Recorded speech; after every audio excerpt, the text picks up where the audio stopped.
से छत्तीसगढ़ आप देख रहे हैं, आपके साथ मैं हूं अंशिका पाठक। आपको सीधे ले चलते हैं झारखंड के खूंटी। प्रधानमंत्री नरेंद्र मोदी क्या कह रहे हैं, सुनिए। न्याय महाअभियान विलुप्त होने की कगार पर खड़ी जनजातियां, जिसे हम अब तक प्रिमिटिव ट्राइब के रूप में जानते हैं, उनकी रक्षा करेगा, उन्हें सशक्त करेगा। ये दोनों ही अभियान अमृत काल में भारत की विकास यात्रा को नई ऊर्जा देंगे। मेरे परिवारजनों, मुझे सरकार के मुखिया के तौर पर, हेड ऑफ द गवर्नमेंट के तौर पर अब 2 दशक से भी ज्यादा समय बीत गया है। देशवासियों की आकांक्षाओं को जानने का, समझने का मुझे बहुत करीबी से मौका मिला है। अपने उन अनुभवों के आधार पर मैं आज एक अमृत मंत्र आपके सामने रख रहा हूं और भगवान बिरसा मुंडा की धरती से रख रहा हूं। अगले 25 वर्षों के अमृत काल में अगर हमें विकसित भारत की भव्य और दिव्य इमारत का निर्माण करना है, तो हमें उसके 4 अमृत स्तंभों को और मजबूत करना होगा, निरंतर मजबूत करना होगा। हमारी सरकार ने जितना 10 साल में किया, अब उससे भी ज्यादा ऊर्जा के साथ हमें इन 4 अमृत स्तंभों पर अपनी पूरी ताकत लगानी है। और विकसित भारत के 4 अमृत स्तंभ मैं आपको बताना चाहता हूं। ये 4 अमृत स्तंभ है क्या? पहला अमृत स्तंभ भारत की हमारी महिलाएं, हमारी माताएं बहनें, हमारी नारी शक्ति।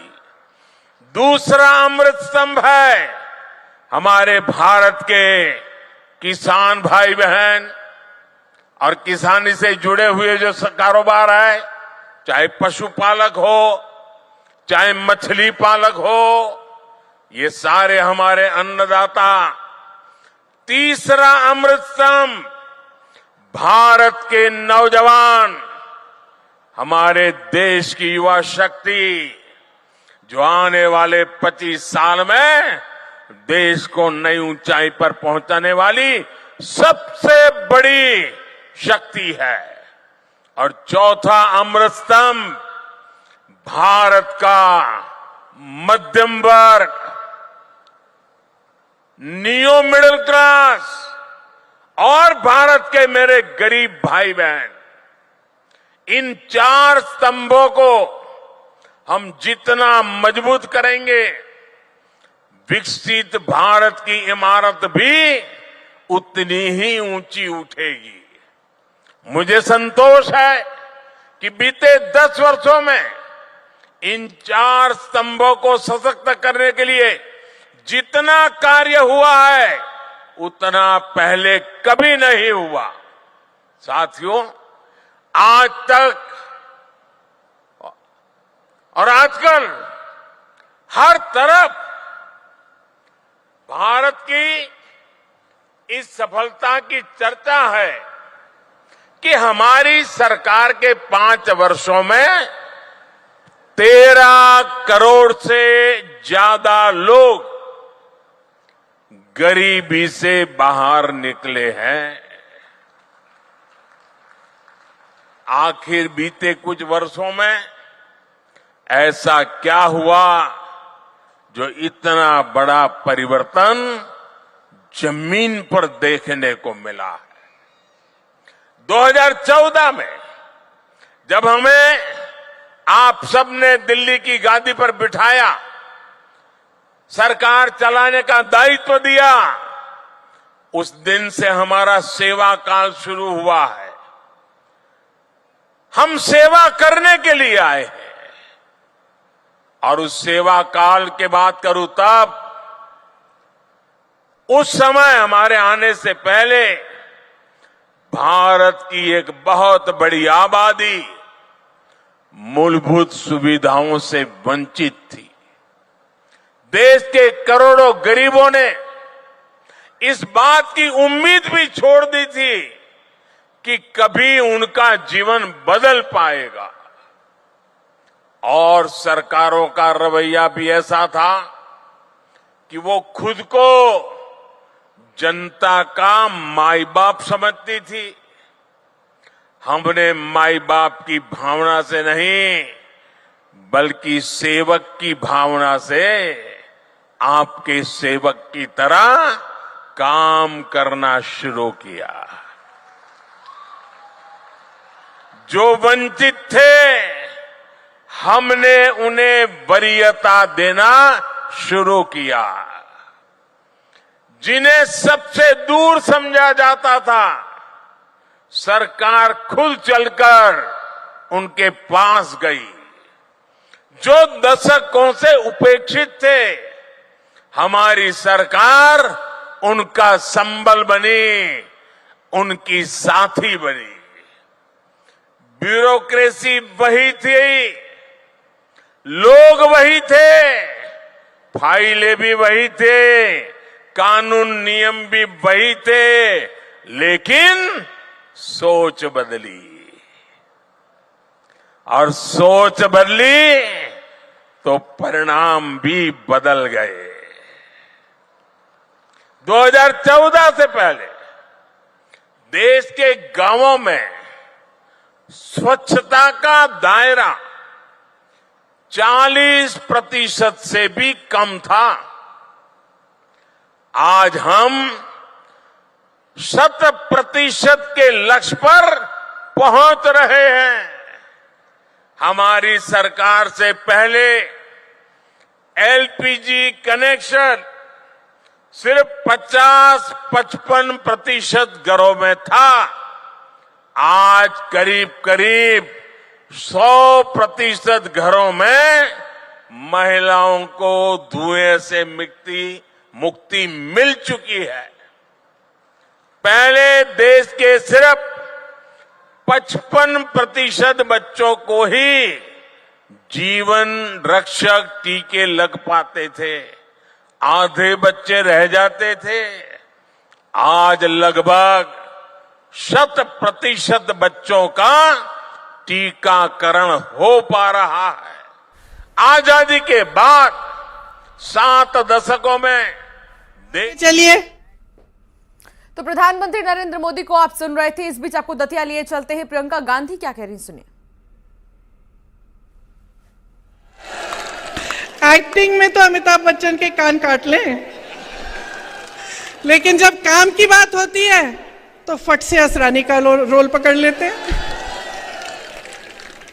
और मोदी जी का तो आप पूछिए ही मत। मोदी जी का क्या कहना, देश के पहले ऐसे प्रधानमंत्री हैं जो परमानेंट अपनी ही पीड़ा में परेशान रहते हैं। कर्नाटका गए, बड़ी लंबी लिस्ट ले गए कि भाई मुझे इतनी गालियां दी हैं। यहाँ भी कहने लगे मुझे इतनी गालियां दी हैं। रोते ही रहते हैं। लगता है आपने वो सलमान खान की पिक्चर देखी है तेरे नाम, उसमें सलमान खान शुरू से अंत तक रोते ही रहते हैं। मैं तो कहती हूँ मोदी जी के लिए भी पिक्चर बना देते हैं, उसका नाम रखेंगे मेरे नाम। वैसे एक बात है, मोदी जी ना आदमी की पहचान में टॉप क्लास है। दुनिया भर के गद्दारों और कायरों को इकट्ठा करके अपनी पार्टी में ले लिए। मुझे तो बेचारे आरएसएस और भाजपा के जो अच्छे कार्यकर्ता हैं, जो सालों से संघर्ष कर रहे हैं अपनी पार्टी के लिए, उन पे तरस आती है कि क्या पता ये कायरों की सेना ही उनकी पार्टी को चलाने ना लगे। ये है हालात। अब मजाक एक तरफ, आपके काम की बात करते हैं। देखिए, मैं आपसे एक सीधी सी बात कहती हूँ। हम मध्य प्रदेश में हैं, बगल में छत्तीसगढ़ है, वहाँ कांग्रेस की सरकार है, यहाँ भाजपा की सरकार है। तो देखते हैं भाई आपकी सरकार ने क्या किया, छत्तीसगढ़ की सरकार ने क्या किया। और देखते हैं का मतलब ये नहीं है कि प्रियंका गांधी स्टेज पे खड़ी है, कह रही है तो आप मान जाए, मत मानिए। आप खुद पता करिए, कोई छत्तीसगढ़ में रहता है, राजस्थान में रहता है, कांग्रेस में के किसी अन्य प्रदेश में रहता है, तो आप खुद पता कर लीजिए वहां की परिस्थितियां क्या है। मेरी बातों पे मत चलिए, मेरा काम है आपको बताना, मैं बताऊंगी। देखिए, छत्तीसगढ़ में किसानों के कर्ज माफ हुए। मैंने आपसे कहा कि धान 2600 रुपए का, हम 2600 हो गया है, अब पहले 24 था, अब 2600 हो गया है, 2600 में खरीद रहे हैं। वहां वन उपज के लिए समर्थन मूल्य मिल रहा है, धान छोड़िए गेहूं छोड़िए, वन उपज के लिए मिल रहा है। जो महंगाई देश की जो केंद्र सरकार है उसने थोपी है जनता पे, उससे बचाया जा रहा है लोगों को। जो आपके पैसे हैं आपकी जेब में वापस दिए जा रहे हैं। यहां जब भी ये सवाल उठता है भाजपा के प्रदेशों में, उनकी सरकारों में, तो जवाब यही आता है कि पैसे नहीं है। आप ओपीएस को देखिए, कांग्रेस के हर प्रदेश में आज ओपीएस लागू है। हमने ओपीएस लागू किया, वहां उन्होंने पैसे रोक रखे हैं छत्तीसगढ़ में, कि जब हम लागू कर भी रहे हैं तो वो कह रहे हैं हम नहीं देंगे। क्यों? जब ये सबको, बड़े बड़े उद्योगपतियों के कर्ज माफ कर सकते हैं, बड़े बड़े उद्योगपतियों को जो आपकी संपत्ति है वो सौंप सकते हैं, तो आपके लिए, आपके जेब में, चाहे आपका पेंशन हो, चाहे आपके कर्ज माफ करने की बात हो, चाहे महिलाओं के लिए कुछ राहत हो, इसकी बात क्यों नहीं कर सकते? ये क्यों नहीं कर सकते हैं? अब आप बताओ, आपके इलाके में पता नहीं आवारा पशु का है कि है समस्या, खेतों में है कि नहीं है? है। चलो, यूपी में बहुत है, यूपी में बहुत है, और पूरे मध्य प्रदेश में जहां जहां मैं गई हूं वहां बहुत समस्या है।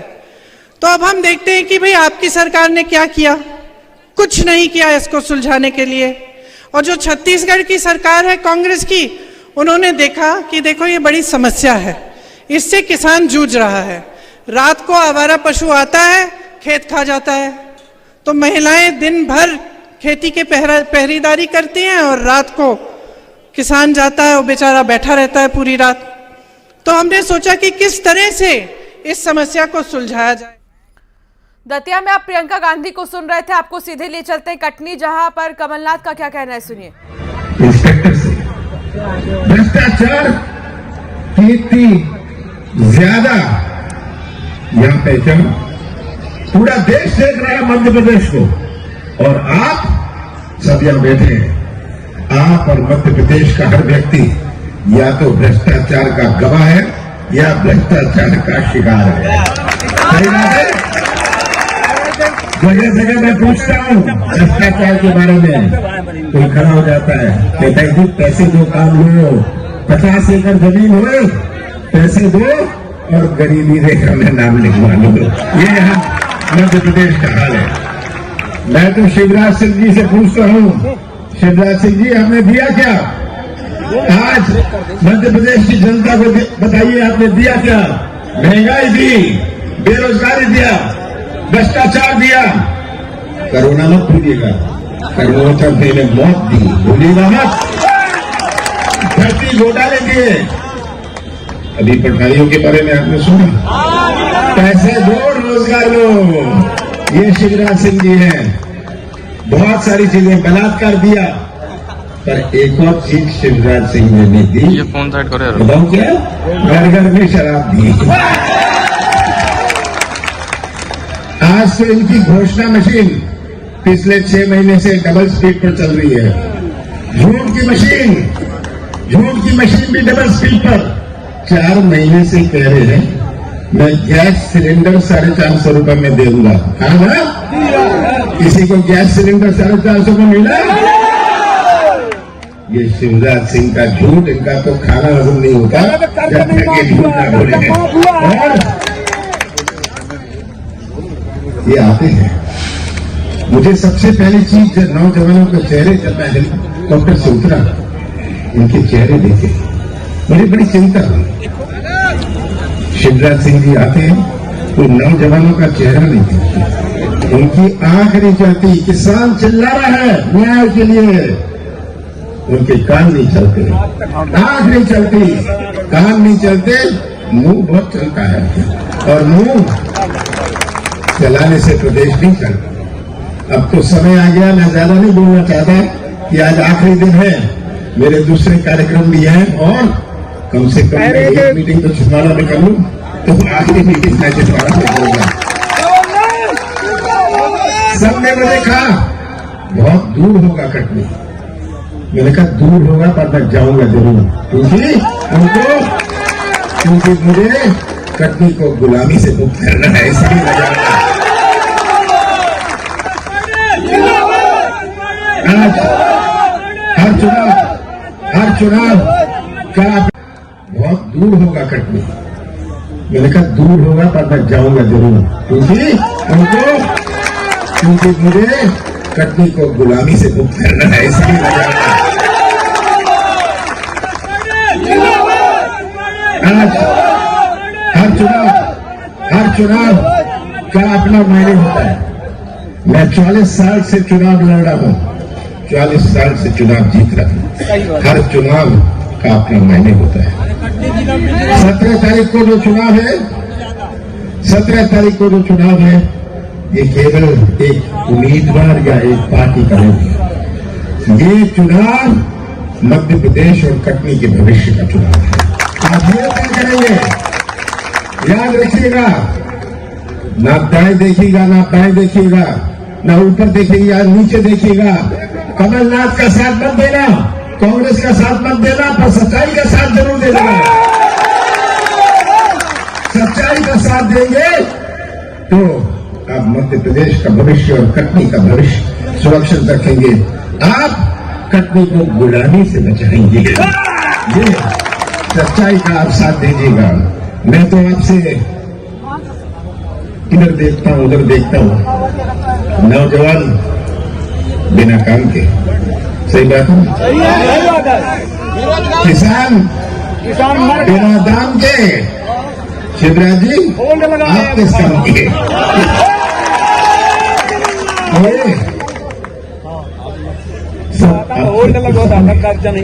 कई मांगे मुझे दी गई, मुझे कहा गया, मुझसे तो मैं परिचित था, ये जो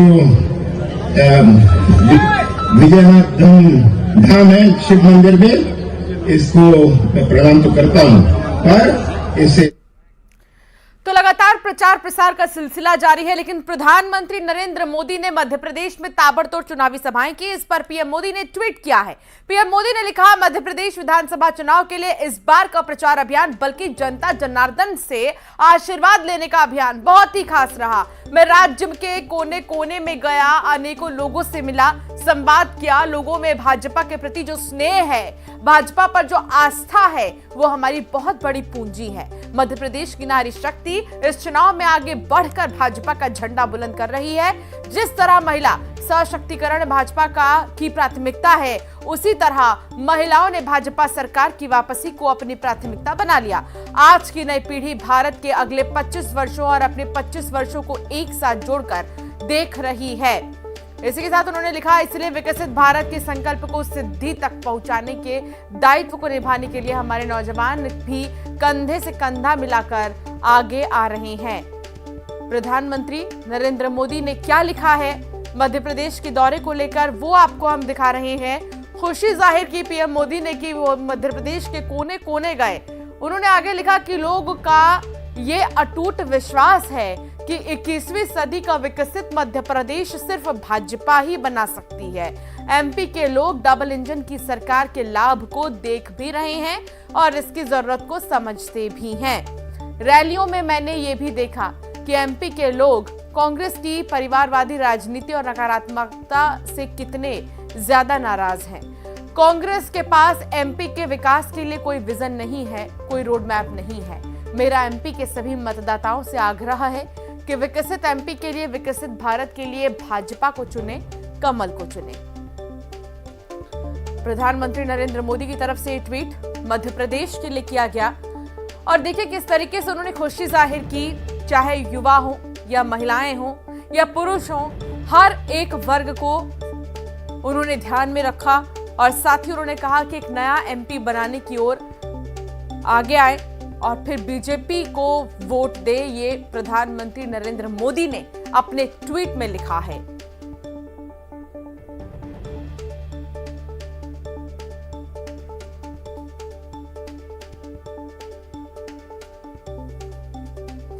प्रधानमंत्री नरेंद्र मोदी बीते दिनों आपको मध्य प्रदेश के कई जगहों पर नजर आए और उन्होंने अपने अनुभव को साझा किया।